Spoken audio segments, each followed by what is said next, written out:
मरहबा collection mall, readymade कपड़ों का भरपूर खजाना, jeans pant, T shirt, cargo pant, night pant, बच्चे और बच्चियों के लिए अच्छे खूबसूरत और उम्दा ड्रेस। पता याद रखें, जमुर हाई स्कूल मेन रोड, जैतून हजीन मस्जिद के पास। रहमानिर्रहीम, नहमदुहु व नुसल्ली अला रसूलिहिल करीम, अम्मा बाद।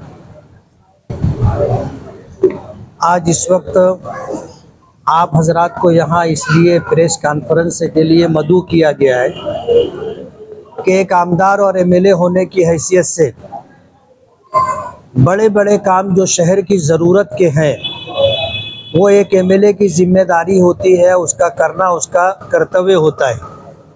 मालेगांव के लोग भी ये कहते हैं कि रोड गटर बनाना आमदार का काम नहीं है, और उनका कहना सच भी है कि रोड गटर बनाना ये कारपोरेशन की जिम्मेदारी है, इसलिए कि कारपोरेशन होने का मतलब ये है कि अब ये शहर अपनी ज़रूरत के लिए अपने पैरों पर खड़ा हो चुका है।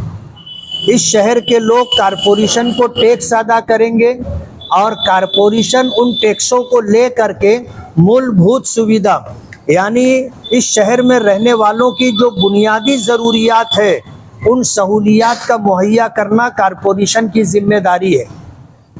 लेकिन दुख की बात यह है कि जो लोग कारपोरेशन में बरसरे इक़्तिदार रहे उन लोगों ने अपनी जिम्मेदारी पूरी नहीं की और शहर के अंदर जो बुनियादी सहूलियात है, रोड है, गटर है, पानी है, लाइट है, इसका इंतज़ाम नहीं हो सका, तो एक आमदार के सर ये मुसीबत आती है कि वो करके दे।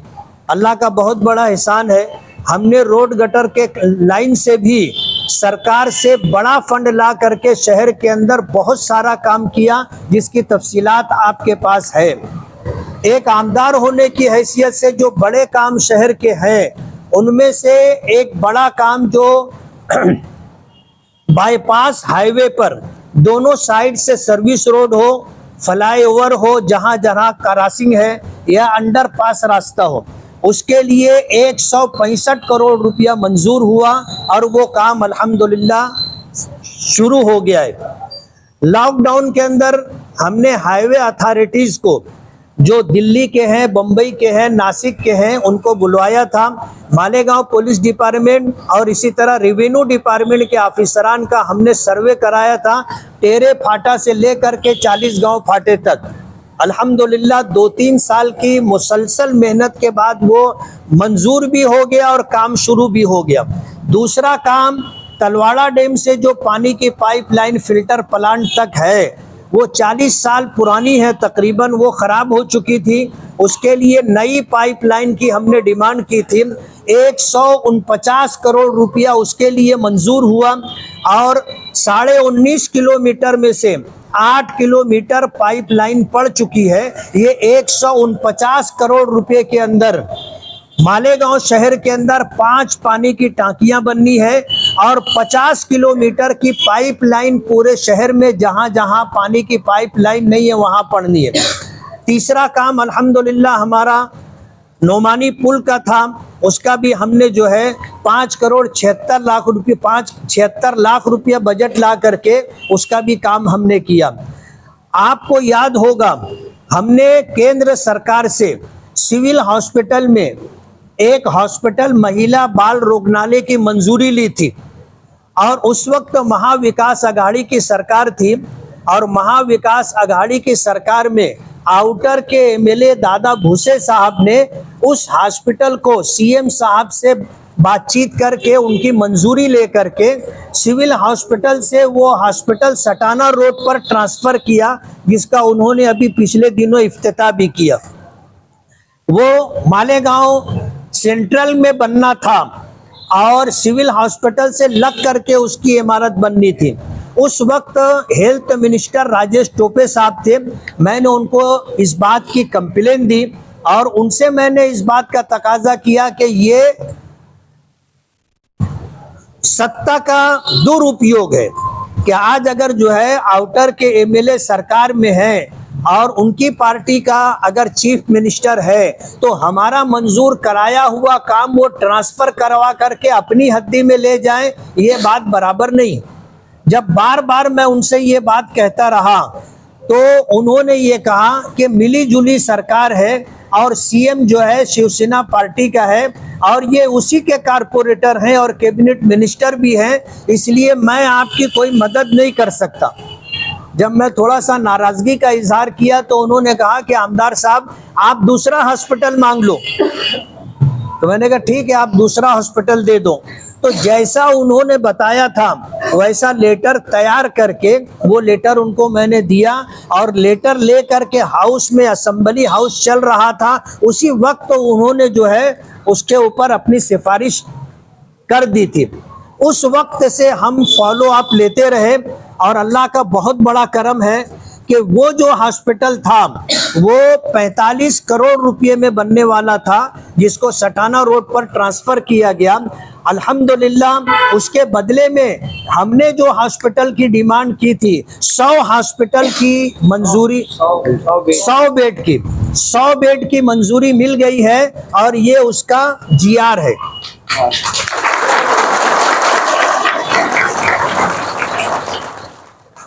इस हॉस्पिटल का एस्टिमेट है 75 करोड़ 99,51,259 रुपए, यानी तकरीबन 76 करोड़ रुपए का बजट है, जिसमें बिल्डिंग का काम, ये 6 मंजिला इमारत होगी, 100 बेड होगा, इसमें 43 करोड़ 26,52,360 रुपया उसका एस्टिमेट है। और इलेक्ट्रिक काम, वायरिंग का पूरा काम तकरीबन 5 करोड़ रुपया है। और फायर फाइटिंग, अगर कोई हादसा हो जाए तो आग बुझाने के लिए जो इंतजाम है उसका एस्टिमेट है 1,23,59,496 रुपए। बोरिंग और पंप के लिए 5 लाख रुपया, प्लम्बिंग काम, नल, बाथरूम, संडास वगैरह के लिए 2,16,32,618 रुपए। फर्नीचर के लिए 5,40,18,545 रुपए। वॉल कंपाउंड और गेट के लिए 20 लाख रुपए। पानी की टंकी 20,000 लीटर की, उसके लिए 4,60,000 रुपए। किरकोल कामों के लिए 10 लाख रुपए। रास्ते और पार्किंग के लिए 1,94,49,356 रुपए। जीएसटी और दीगर टैक्सेस 16,82,82,124 रुपए। इस तरह उसकी डिटेल्स है। तो 100 बेड का यह हॉस्पिटल अल्हम्दुलिल्लाह मंजूर हो गया। अपने इन 5 साल में हमने एक एमएलए होने की हैसियत से जो हमारी जिम्मेदारी बनती थी वो बड़े बड़े काम हमने करके दिए। मालेगांव शहर के अंदर बुनियादी सहूलियात न होने की वजह से बहुत सारे इलाकों के अंदर आज भी रोड, रास्ते और गटर का काम होना बाकी है। हमने कारपोरेशन के जरिए जो काम मंजूर करवाया है वो 3 करोड़ 95 लाख के बजट से ये 7 काम होने हैं। उसमें हारून अंसारी हॉस्पिटल से मिल्लत मदरसा, ये जो बहुत ज़्यादा रास्ता खराब है, उसके लिए 2 करोड़ 36 लाख रुपए मंजूर हुए हैं। जाफर नगर में मुनव्वर अली चौक से सीमेंट रोड बनना है, ये 37 लाख रुपया। वार्ड नंबर 16 में चूना भट्टी से 3 कंदील तक cement concrete road, Fateh Maidan तक 27 लाख रुपया। गट नंबर 113 शरीफ होटल से मरियम मस्जिद तक सीमेंट कंक्रीट रोड 47 लाख रुपया। वार्ड नंबर 16 में लईक सेट के कारखाने से आजाद नगर की संडास तक सीमेंट कंक्रीट नाला 12 लाख रुपये का। वार्ड नंबर 16 में वी केयर क्लिनिक से चूना भट्टी तक सिद्दीकी सेंटर तक सीमेंट कंक्रीट रोड 15 लाख रुपया। सनाउल्ला नगर वार्ड नंबर 19 प्लाट नंबर 19 से 95 नंबर प्लाट तक सीमेंट कंक्रीट रोड 21 लाख रुपया। ये मालेगांव में कारपोरेशन के जरिए से रोड रास्ते बनने हैं। अल्लाह का बहुत बड़ा एहसान है कि हमने कोशिश की, करने वाली ज़ात अल्लाह की है, असबाब उसने मुहैया किए। हम पर बार बार हॉस्पिटल को लेकर के इल्ज़ाम लगाया जा रहा था कि आमदार की नाअहली की वजह से, निकम्मेपन की वजह से ये हॉस्पिटल उधर शिफ्ट हो गया। हम उसी वक्त प्रेस कॉन्फ्रेंस से ले करके उसका जवाब देना चाहते थे, लेकिन ये हुआ कि जब तक जीआर की मुकम्मल कापी, तमाम कागजात हमारे हाथ में नहीं आ जाते, वहाँ तक हमें इसका कोई जवाब देना नहीं है। और अल्हम्दुलिल्लाह आज जब जीआर की कॉपी आ चुकी है तो हम प्रेस कॉन्फ्रेंस के जरिए पूरे शहर को ये बताना चाहते हैं कि अगर 40 बेड का हॉस्पिटल इधर से उधर गया था तो अल्हम्दुलिल्लाह 100 बेड के हॉस्पिटल की मंजूरी हमने महाराष्ट्र सरकार से ली है, और वो 45 बेड का हॉस्पिटल जो बनने वाला था वो फंड केंद्र सरकार का था। इस तरह अल्हम्दुलिल्लाह ये चौथा बड़ा काम 100 बेड के हॉस्पिटल का ये महिला बाल रोगनालय रहेगा, और तमाम तर मशीनों के साथ, तमाम तर लवाजिमात के साथ ये हॉस्पिटल बनेगा, जिसकी एक एक चीज़ की तफसील मैंने आपको दी है। मैं आप हजरात का बहुत बहुत शुक्रगुजार हूँ कि आप हजरात ने एक अहम प्रोग्राम सर पर है, उसके बावजूद हमारे इस प्रेस कॉन्फ्रेंस में आप आए और आपने जो है हमारा इस प्रेस कॉन्फ्रेंस में बयान सुन करके लोगों तक पहुंचाने की आप कोशिश करेंगे। मैं दोबारा शुक्रिया अदा करता हूं और ये उम्मीद करता हूं कि जिस तरह इस वक्त आप हजरात ने ताउन किया है, आइंदा भी आपका ताउन हमें हासिल रहेगा। आगे क्या पेशबंदी रहेगी? नहीं, पेशबंदी वगैरह सब हो चुकी है।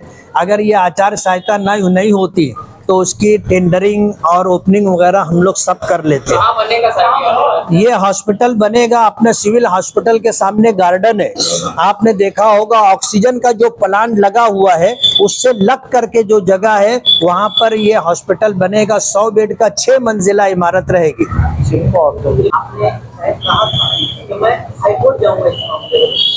मैं हाईकोर्ट जाने का प्रोग्राम बनाया था, लेकिन जब सरकार की तरफ से ये आश्वासन और भरोसा दिया गया कि हम आपको इसके बदले में हॉस्पिटल देंगे, तो फिर ये हुआ कि किसी के खिलाफ हाई कोर्ट में जाने से अपना ये काम भी रुक सकता है।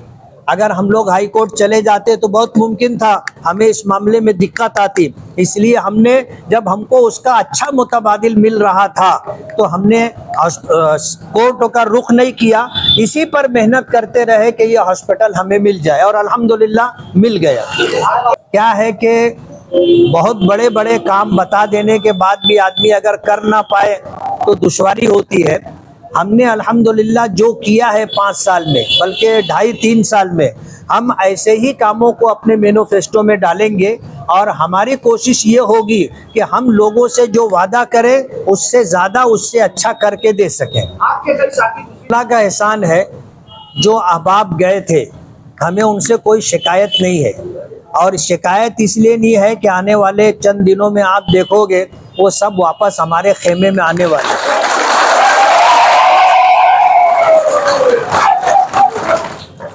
और दूसरी बात ये कि ये चंद लोगों के मुतालिक ये बात कही जा सकती है, लेकिन आज अल्हम्दुलिल्लाह सियासी तौर पर जो शहर के अंदर अपना एक मकाम रखते और जिनकी रिफाकत कहो, जिनका साथ कहो, इलेक्शन में हमारे लिए बहुत मददगार साबित होगा।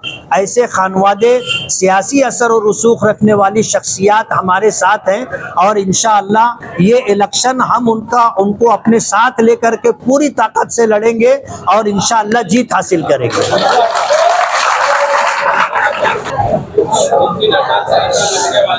फिर से लगने वाले सुबह से लेकर शाम तक सभी मालाजों के लाखों लोगों की डिमांड पे एक मैं दिल्ली अपने काम से गया था, और इस बात को बताने में कोई झिझक नहीं है कि कांग्रेस पार्टी के पास मालेगांव में मजबूत उम्मीदवार नहीं है। कांग्रेस पार्टी मजबूत उम्मीदवार तलाश कर रही है, और आज तक हमारे पीछे ये सिलसिला है। हमने अपने साथियों के साथ बैठ करके तमाम को समाधान करा दिया कि हम दिल्ली क्यों गए थे, और आने वाले दिनों में हमने जो फैसला लिया है, हमने इन तमाम चीज़ों के जरिए से, बैनर के जरिए से उस बात का इजहार कर दिया। हम पहले दिन से कह रहे थे कि मैं AIMIM से मैं उम्मीदवार था, MLA हूँ, और आइंदा भी उसी से उम्मीदवारी करूँगा। मालेगांव में सबसे पहले अगर किसी की उम्मीदवारी फाइनल हुई है तो वो अल्हम्दुलिल्लाह मैं हूँ। इसलिए हम जहां तक जा चुके हैं वहां से आगे ही हम बढ़ते रहेंगे इंशाअल्लाह, और अल्लाह हमें जीत अता करेगा। मालेगांव के तमाम लोगों को ये बात दिख के आ रही है कि आज इस वक्त मुकाबला अगर है तो सिर्फ दो लोगों के दरमियान है। हमारे सामने शेख आसिफ साहब है, हमारे सामने शेख आसिफ साहब है, और मुकाबला हम ही दोनों के दरमियान होगा। बाकी जो लोग दिख रहे हैं, मालेगांव के लोगों का जो सर्वे है, उस सर्वे में उन्होंने ऐसा जाहिर किया है कि वो हमारे मुकाबले में नहीं।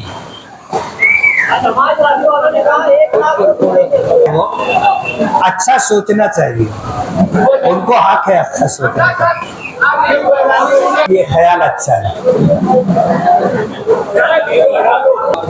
ये बात आप भी समझ सकते हो कि हवा हवाई